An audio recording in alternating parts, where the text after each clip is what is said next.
Hey fam, what's up? This is Robert Anton here, robertanton.com, coming to you with your No Frills, the voice commentary from a singer. The top 11 performed to get a little closer to the finale, and tonight the contestants will be performing songs suggested on the Voice app, and one will go home tomorrow night. And I think there were some really good song choices, so let me tell you what happened. TeamMiley started with Janice Freeman. She did Shine by Collective Soul, and on stage this started out with the band rocking and Janice easing into the mix. At times I felt like the band was just a little loud, but the mix was pretty good and her voice came through well, especially as she came out to greet the audience and started wailing away. This went hard and she rode the music well, interacting with the band and wailing away with such fierceness. I was really enjoying it. She did herself proud. Adam said he didn't like the song much until she sang it, calling her not normal. Then TeamBlake had read Marlow Do the Dance by Garth Brooks. In rehearsal, Blake told him that this song requires a softer side. On stage, he started out playing his guitar, and this sounded great in the lower parts of his voice, very resonant. I felt like he was singing these lyrics from his heart, but he kept it light in places, giving a little smile and a little, whatever, a little flirty. It was interesting to me that he seemed to be reaching for a few notes that were well within his range. He was kind of like, and I was like, then I even sung a few and was like, that's not that high, what's going on? He got in a few little trills here and there, which were nice. No wow moment, but a very laid back sweetness. TeamJHud talked about how he silenced the crowd, saying that that shows that he was owning them and drawing them in. And then there was TeamJHud and Shi'Ann Jones. She did Listen by Beyonce, and in rehearsal, JHud was asking her to give it more drama, and she arranged a part for the band to drop out. She also advised her that this was her moment to be heard and wanted her to really tell the story. On stage, I love the white piano and her sitting like in the garden on a little bench, and she started singing. Her vibrato was going crazy as she began, so it was probably her nerves getting to her, but I was loving her tone on this melody, and she definitely had the notes. I also felt like she was actually connecting to these lyrics and not just singing the notes. She found some nice places to put her own spin on the melody and eased it to some parts of the song that were more powerful when Beyonce did them, and she really nailed and held the big note on Listen. I was like, go ahead on. Right after that, I felt like she went a little sharp on the next part, but then she held that last note so long, just as long as she could. She just, boom, let it go, and all the coaches stood for her. I felt like she really has been growing, and she did a really good job on this. A lot of restraint, but she also found times to really shine. Miley called it a beautiful performance and told her she can't get enough of her low tones and that she gives us everything. She also said she believed everything she said. TeamAdam was up next with Adam Cunningham doing American Girl by Tom Petty. And in rehearsal, Adam Levine started arranging the song and told him to sling his guitar behind his back and sing, sing, sing. He also told him to be aggressive with the audience. On stage, Adam was strumming along with the violin as he started this out, and the beginning of the song sounded really good in his voice. I felt like the tempo was just a little inconsistent, but the audience was clapping along, and when the band kicked in, it got a little more steady. He did take a lot of it to the audience, but couldn't seem to get his guitar around his back, and I think when he came back to the mic, he had to play a little bit more, but he told him to sling it on back there, and he didn't do it.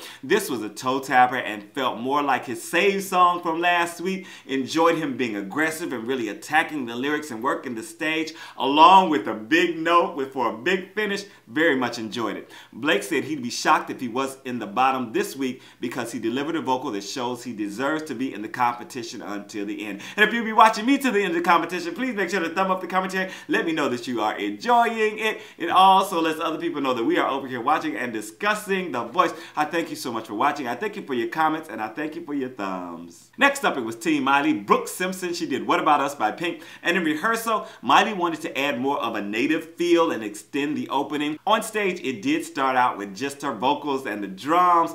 To me, they could have been pumped up in the mix even more. It didn't sound like they were really mic'd to me, and they were banging away on them too. Did it sound like it to you? Let me know down in the comments. Her voice sounded so great on this melody, and she was totally invested in the lyrics, all those big notes and all that emotion, and she looked like a star up there throwing her hair and making it look so easy. Adam said he always enjoys watching how she connects to the material and the way she took the song and related it to her experiences. TeamJHud was up next with Davon. Fleming, he did I Have Nothing by Whitney Houston, and in rehearsal, JHud was telling him to sing smart and told him to relate it to this competition. On stage, Davon was in this sweet little voice that was kind of mesmerizing. Then he fell into this riff and almost had me fall. I was like, sing, boy! I'll admit that I prefer him to start doing more male songs, but this was so challenging and the bar was set so high and I was rooting for him. At one point where he could have really given it some power, he brought it way down when I was expecting more, but he nailed the big note on the modulation, and like he's done with other of these female songs, he made it in his own image, and I just can't be mad at that. It really sounded good. Blake called his singing incredible and said the way he ended the song was very tasteful. TeamMiley had Ashland Craft do Chicken Fried by the Zac Brown Band. In rehearsal, Miley wanted to slow the song down a bit and have a surprise by pulling out the band at the very beginning. On stage, I was loving the hay bales and her pumping up the crowd to start. The song had a nice swing to it and her voice sounded just right over the music. I felt like she was just a little stiff in her movements though. She swayed a little now and then, but it felt like she didn't want to do too much and was holding herself back. Overall, I liked the song, her look, and the band set up to set that certain mood, but again, I also felt vocally she was holding herself back. Adam gave her an A+ on the performance and gave the audience an F for their clapping.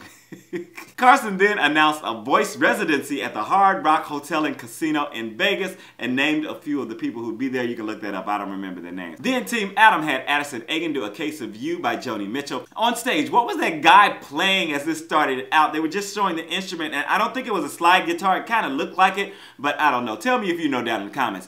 Addison has such a good tone on this song and was full of emotion just while standing there and giving us those beautiful notes. I love the cry in her voice, and I was drawn in even when she was garbling a few of the words here and there. I was watching her so closely though that I didn't end up typing a lot. I was just like looking at her like, and at the end all the coaches stood for her. TeamJHud called her gifted and beyond great, saying she can't wait for her to be on a record so she can play it over and over and over again. TeamBlake was up next with Keisha Renee. She did It Matters to Me by Faith Hill, and in rehearsal, Blake told her this is a song that she could change up to show more of her vocals. He also said she could make it a huge vocal event. On stage, her voice is just so sweet and tender, and Keisha was really feeling these lyrics and telling the story. She was seated to start it out and then came up to the mic stand, put the mic on it for the second verse, but still kept it pretty sedate until the big notes started out the second chorus. This is another song that really became like an R&B gospel song in her hands, and I felt those words and her pouring out her soul into them, just so beautiful. Miley called her a refreshing voice to hear and told her that she loved all the high notes that she found. Next up, it was TeamJHud with Noah Mack. He did Electric Love by Borns. In rehearsal, Noah wanted to strip it down and JHud wanted to add something to feel some electricity. On stage, the strings came in strong and Noah had some interesting low tones to complement it. It was a little muddy when he was in his low range, but sounded clearer and more polished as he moved up through his range. I definitely did feel it when the heartbeats that JHud suggested came in, and it seemed to propel him forward a bit. I think this was a good try, but I wasn't feeling any real intensity in the performance. His vocals waxed and waned. You know, they got really intense then when he got into the high parts, but when he lost a lot of the energy while he was in the low parts, and it went down into the low so often that it was just kind of like, it was kind of a roller coaster. It was up and down. Adam called it cool, smart, and awesome. And in the pimp spot, it was TeamBlake with Chloe Kohansky. She did Total Eclipse of the Heart, and on stage, Chloe was in all black with this little tear makeup thing up under her eyes that was a really good effect, and she had such a nice gruffness to her vocals on the melody. She had a great handle on the emotion and the rhythm, and even opened her eyes often, which I was enjoying. The wail she attempted wasn't as strong as I'd expected, but I was loving her intensity and how she was getting all emotional. This was very moving and the perfect song choice for her sound. All the coaches stood for her. Woo, that's it for tonight. Tomorrow night, one will be going home. For who? Tell me, for whom did you vote tonight? Also, who do you think will be in the bottom two? Tell me down in the comments, and I will see you tomorrow night for the commentary. And remember, I also am doing a reaction video on my Robert Anton Vlogs channel. Okay, this is Robert Anton, robertanton.com. Thanks for watching, thanks for your comments, thanks for your thumbs, and I will see you soon. I'm out.